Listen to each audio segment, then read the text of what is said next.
Hello everyone, welcome to food wonder. आज हम बनाएंगे दावतों के लिए क्विक, इजी एंड सिंपल सी और हेल्दी सी मीठी सी रेसिपी जो घर में आसानी से बना सकते हो और बहुत कम इंग्रेडिएंट के साथ बनती है और ये बहुत मीठी सी भी है। आप इसको किसी भी मीठे इवेंट पे बना सकते हो या किसी ट्रीट में बना सकते हो और अगर कहीं गिफ्ट करना हो तो भी कर सकते हो। आज हम बनाएंगे बंगाली रसगुल्ला जो कि बहुत क्विकली बनता है और बहुत ही मज़ेदार भी होता है। तो चलिए स्टार्ट करते हैं स्टेप बाय स्टेप मेरे स्टाइल में। बंगाली रसगुल्ला बनाने के लिए सबसे पहले हम तकरीबन 2 लीटर के करीब फुल फैट मिल्क लेंगे और इसको बॉयल आने तक मीडियम फ्लेम पर कवर करके पकाएंगे। तकरीबन 5 मिनट तक हमारे दूध को बॉयल आना शुरू हो गया है।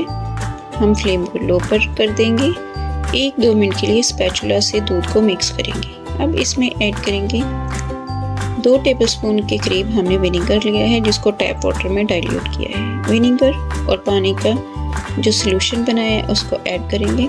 2 से 3 मिनट तक स्पैचुला को चलाते हुए दूध को मिक्स करेंगे। लीजिए 3 मिनट हो गए हैं दूध को मिक्स करते हुए। इस टाइम पर दूध में से खोया अलहदा हो गया है और पानी ट्रांसपेरेंट हो गया है।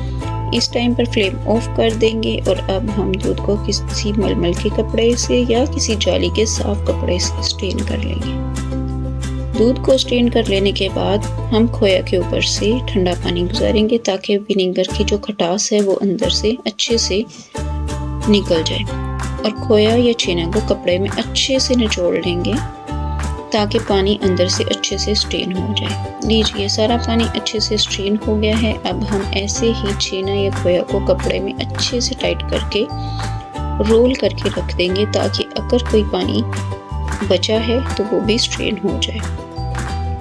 और अब छेना को ऐसे ही ठंडा होने के लिए छोड़ देंगे तकरीबन आधे घंटे के लिए। तो मिलते हैं 30 मिनट के बाद। लीजिए 30 मिनट हो गए हैं, हमारा खोया अच्छे से ठंडा हो गया है। देखें इसमें कोई भी पानी बाकी नहीं है। तो अब चलते हैं नेक्स्ट प्रोसेस की तरफ। अब हम अपने खोए को थोड़ा थोड़ा करके मिक्सी के जार में ऐड करेंगे और एक फाइन सा स्मूथ सा पेस्ट बनाएंगे। इसमें पानी ऐड नहीं करेंगे, जस्ट ऐसे ही मिक्सी के जार में पल्स मोड पे इसको थोड़ा सा घुमा लेंगे। अगर आपको लगे कि आपके छेना में थोड़ा सा मॉइस्चर है तो आप इसमें 1 टेबलस्पून कॉर्न स्टार्च ऐड कर सकते हैं, बहुत ज़्यादा नहीं, जस्ट 1 टेबलस्पून। अगर आपको पानी फील नहीं हो रहा तो आप ऐसे ही इसको 1-2 दफ़ा घुमा लें मिक्सी के जार में। हमने मिक्सी के जार में पल्स मोड पे इसको पीस लिया है और देखें हमारा छेना एक स्मूथ से फॉर्म में आ गया है। अब हम इसका थोड़ा थोड़ा पोर्शन लेकर छोटे छोटे बोल बना लेंगे। लीजिए हमारे बोल बन के रेडी हो गए हैं। तो अब चलते हैं नेक्स्ट स्टेप की तरफ। एक पैन लेंगे और इसमें ऐड करेंगे 1 कप वाइट शुगर और तकरीबन 2 कप के करीब पानी ऐड करेंगे। फ्लेम को मीडियम पर रखेंगे और अब इसकी चाशनी बनने तक हम वेट करेंगे। जब चीनी पानी में अच्छे से डिसॉल्व हो जाएगी तो मज़ीद 2 से 3 मिनट पकने के बाद चाशनी रेडी है। अब इसमें ऐड करेंगे इलायची पाउडर, ये ऑप्शनल है।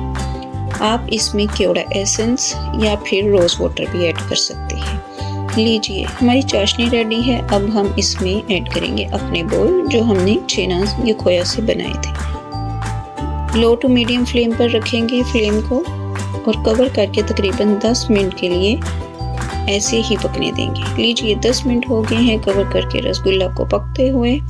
कवर हटाएंगे और चेक करेंगे। लीजिए हमारा रसगुल्ला चाशनी में पकने के बाद डबल साइज का हो गया है और सॉफ्ट भी हो गया है और देखने में मज़ेदार भी लग रहा है। अब फ्लेम को ऑफ कर देंगे और अपने रसगुल्ला को चाशनी से निकालकर ठंडे आइस वाले वाटर में तकरीबन 3 से 4 मिनट के लिए डिप करेंगे ताकि हमारा रसगुल्ला मज़ीद सॉफ्ट हो जाए और टूटे नहीं।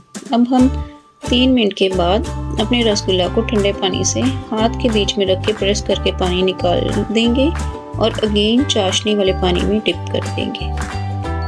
कुछ गार्निश करेंगे बादाम के साथ। लीजिए हमारा बंगाली रसगुल्ला रेडी है सर्विंग के लिए।